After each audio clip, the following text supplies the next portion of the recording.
ವರ್ಷ ಬರದ ಬೇಗೆಯಿಂದ ತತ್ತರಿಸಿರುವ ಕರ್ನಾಟಕದಲ್ಲಿ ಈ ಬಾರಿ ಭಾರಿ ಮಳೆ ಆಗ್ತಾ ಇದೆ. ಅದರಲ್ಲೂ ಮುಂಗಾರು ಆರಂಭವಾಗುವುದಕ್ಕೂ ಮೊದಲೇ ಮುಂಗಾರು ಪೂರ್ವ ಮಳೆ ಅಬ್ಬರಿಸಿ ಬೊಬ್ಬಿರಿತಿದೆ. ಕರ್ನಾಟಕ ನೈಸರ್ಗಿಕ ವಿಪತ್ತು ನಿರ್ವಹಣಾ ಕೇಂದ್ರದ ಮಾಹಿತಿಯ ಪ್ರಕಾರ ಇವತ್ತು ಬೆಳಗ್ಗೆ 8:30ರವರೆಗೆ ಕರ್ನಾಟಕದಲ್ಲಿ ವಾಡಿಕೆಗಿಂತ ಅಧಿಕ ಮಳೆಯಾಗಿದೆ. ಕರ್ನಾಟಕದ 27 ಜಿಲ್ಲೆಗಳಲ್ಲಿ ವಾಡಿಕೆಗಿಂತಲೂ ಅತ್ಯಧಿಕ ಪ್ರಮಾಣದಲ್ಲಿ ಮಳೆಯಾಗಿದೆ. ಉಡುಪಿ ಜಿಲ್ಲೆಯಲ್ಲಿ ಮಾತ್ರ ವಾಡಿಕೆಯಷ್ಟೇ ಮಳೆಯಾಗಿದೆ. ಜನವರಿ 1ರಿಂದ ಮೇ 21ನೇ ತಾರೀಕಿನವರೆಗೆ ವಾಡಿಕೆಯಂತೆ ರಾಜ್ಯದಲ್ಲಿ 80 ಮಿಲಿಮೀಟರ್ ಮಳೆ ಆಗ್ತಾ ಇತ್ತು. ಆದ್ರೆ ಈ ಬಾರಿ 110 ಮಿಲಿಮೀಟರ್ ಮಳೆಯಾಗಿದೆ. ಅಂದ್ರೆ ವಾಡಿಕೆಗಿಂತ 110ರಷ್ಟು ಅಧಿಕ ಪ್ರಮಾಣದಲ್ಲಿ ಮಳೆಯಾಗಿದೆ.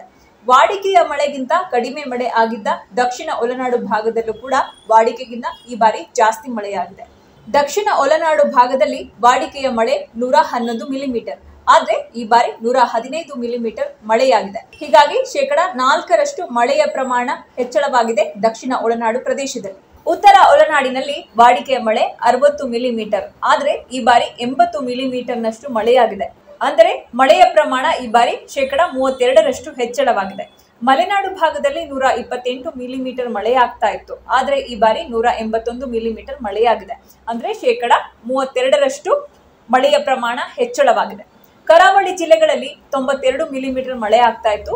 ಈ ಬಾರಿ 141 ಮಿಲಿಮೀಟರ್ ಮಳೆಯಾಗಿದೆ. ಅಂದ್ರೆ ಇಲ್ಲಿ 53% ಮಳೆಯ ಪ್ರಮಾಣ ಜಾಸ್ತಿ ಆಗಿದೆ.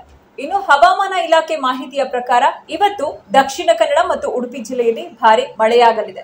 ಕೊಡಗು, ಶಿವಮೊಗ್ಗ, ಹಾಸನ, ಚಾಮರಾಜನಗರ, ಚಿಕ್ಕಮಗಳೂರು ಮತ್ತು ಮೈಸೂರು ಜಿಲ್ಲೆಯಲ್ಲಿ ಭಾರಿ ಮಳೆಯಾಗುತ್ತೆ.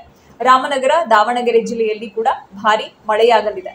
ಬಾಗಲಕೋಟೆ, ಧಾರವಾಡ, ಗದಗ, ಹಾವೇರಿ, ಕೊಪ್ಪಳ, ವಿಜಯಪುರ, ಬಳ್ಳಾರಿ, ಬೆಂಗಳೂರು ಗ್ರಾಮಾಂತರ, ಚಿಕ್ಕಬಳ್ಳಾಪುರ, ಚಿತ್ರದುರ್ಗ, ಕೋಲಾರ, ತುಮಕೂರು, ವಿಜಯನಗರ ಜಿಲ್ಲೆಯಲ್ಲಿ ಭಾರಿ ಮಳೆಯಾಗಲಿದೆ ಅಂತ ಹವಾಮಾನ ಇಲಾಖೆ ಮುನ್ಸೂಚನೆಯನ್ನ ಕೊಟ್ಟಿದೆ.